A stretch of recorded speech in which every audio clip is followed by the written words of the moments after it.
Welcome back to Raunak classes. आपका अपने YouTube channel पर हार्दिक स्वागत है, अभिनंदन है।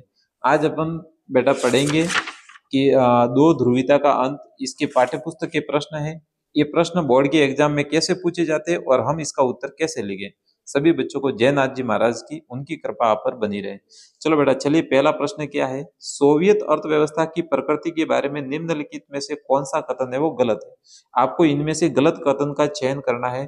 तो चलिए इसको देखते, एक एक कथन को एनालाइज करते हैं। सोवियत अर्थव्यवस्था समाजवादी प्रभावी विचारधारा थी, मतलब सोवियत अर्थव्यवस्था में समाजवाद को सबसे सर्वोपरि स्थान था। तो एक कथन तो है वो सही है।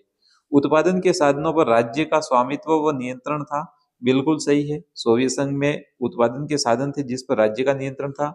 जनता को आर्थिक आजादी थी, गलत बात है। जनता को किसी भी प्रकार की आर्थिक आजादी नहीं थी, क्योंकि निजी संपत्ति के पक्ष में नहीं थी। सोवियत प्रणाली है वो निजी संपत्ति के पक्ष में नहीं थी। अर्थव्यवस्था के हर पहलू और नियोजन राज्य के नियंत्रण में थे, ये भी बात सही है। तो इसका गलत कथन है वो ये हो सकता है, ये सीक्वेंस वाइज नहीं है। आप एक बार समझ लेना कि इसका गलत कथन कौन सा है। दूसरा प्रश्न है, निम्नलिखित को काल क्रमानुसार सजाए। सबसे पहले कौन सी घटना होती है उसको देखते हैं। तो सबसे पहले रूस की क्रांति होती है और वो क्रांति होती है 1917 में। उसके बाद में सोवियत संघ का विघटन होता है, वो 1991 में होता है। और बर्लिन की दीवार कब गिरा दी जाती है? 1989 में इसको गिरा दिया जाता है। और अफगान संकट आता है वो 1979 में आता है। अब आप इसको कालक्रम के अनुसार सजा सकते हैं। सबसे पहले रूस की क्रांति होती है और उसके बाद में बर्लिन की दीवार को, सॉरी बर्लिन की दीवार नहीं, ये अफगान संकट आता है। फिर बर्लिन की दीवार गिरा दी जाती है और उसके बाद में सोवियत संघ का विघटन होता है। आगे वाला प्रश्न है बेटा,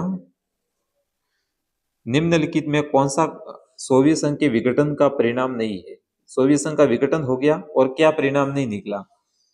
संयुक्त राज्य अमेरिका और सोवियत संघ के बीच विचारधारात्मक लड़ाई शांत हो गई। हमने वीडियो में देखा है कि सोवियत संघ का विघटन हो गया तो विचारधारात्मक लड़ाई समाप्त हो गई और शीत युद्ध का था वो अंत हो गया। तो ये तो बात सही है। इसमें कौन सा नहीं है वो अपने को देखना है।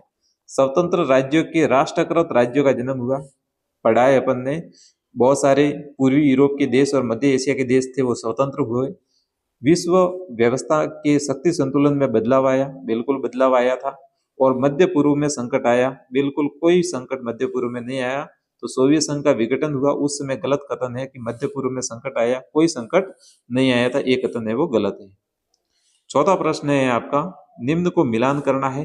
तो मिलान कीजिए। मिखाइल गोर्बाचेव ये सोवियत संघ के अंतिम राष्ट्रपति थे, तो इसके बारे में क्या देखेंगे।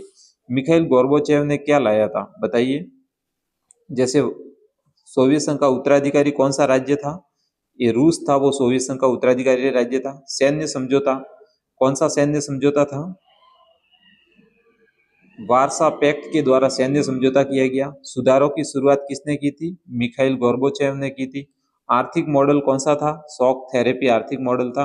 और बोरिस येल्तसिन कौन थे? रूस के चुने गए पहले राष्ट्रपति थे। तो इस प्रकार आपको अपना दिमाग लगा के उलझन में नहीं, सही ढंग से इसका मिलान करना है, ताकि जो भी आपका प्रश्न है उसके नंबर सही ढंग से आ जाए।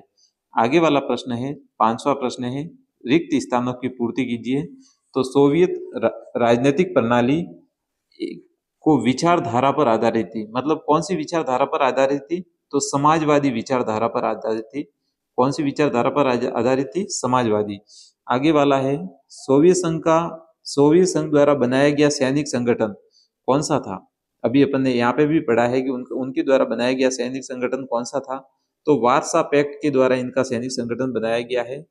आगे ये थोड़ा मिस प्रिंट हुआ है, इसको देख लेना। सोवियत राजनीतिक व्यवस्था पर दबदबा था, क्या था? कौन सी पार्टी थी वो उनकी राजनीतिक व्यवस्था पर दबदबा बना के रखा था? तो मैंने आपको पहले भी बता दिया है, कम्युनिस्ट पार्टी। कौन सी पार्टी? Communist party. इस पार्टी के अलावा विपक्ष को वहां पे जगह नहीं थी।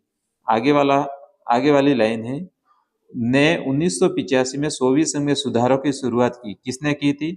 सोवियत संघ के जो अंतिम राष्ट्रपति थे मिखाइल गोर्बाचोव, इन्होंने उसमें सुधारों की कुछ शुरुआत की थी। गिरना शीत युद्ध का प्रतीक है। किसका गिरना शीत युद्ध का प्रतीक है? बर्लिन की दीवार का गिरना शीत युद्ध का प्रतीक है। एक बार रिक्त स्थान को वापस देखिए, क्योंकि एक आदि भी पूछी जाती है तो आपका एक नंबर इसमें कंफर्म हो जाएगा। सोवियत राजनीतिक प्रणाली समाजवादी विचारधारा पर आधारित है। सोवियत संघ द्वारा बनाया गया सैनिक संगठन वार्सा पैक्ट था। जो कम्युनिस्ट पार्टी है उसको सोवियत राजनीतिक व्यवस्था पर दबदबा था इसका।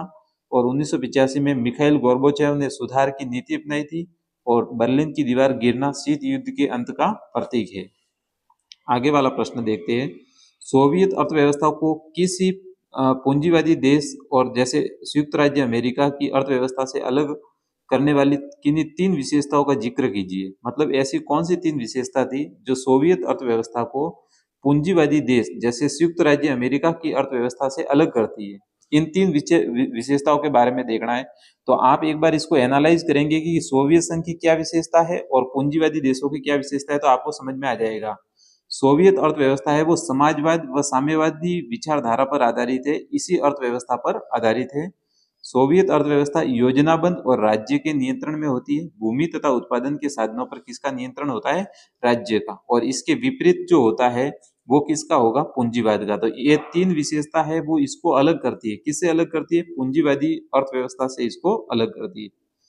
आगे वाला प्रश्न है, किन बातों के आधार पर गोर्बाचोव सोवियत संघ में सुधार के लिए बाध्य हुए? किन बातों के आधार पर जो मिखाइल गोर्बाचेव थे वो सोवियत संघ में सुधार करने के लिए बाध्य हुए? तो सोवियत संघ में धीरे धीरे नौकरशाही का प्रभाव बढ़ रहा था। किसका प्रभाव बढ़ रहा था? नौकरशाही का। तथा पूरी व्यवस्था नौकरशाही के शिकंजे में कचती चली गई और इसी कारण सोवियत प्रणाली सत्तावादी हो गई।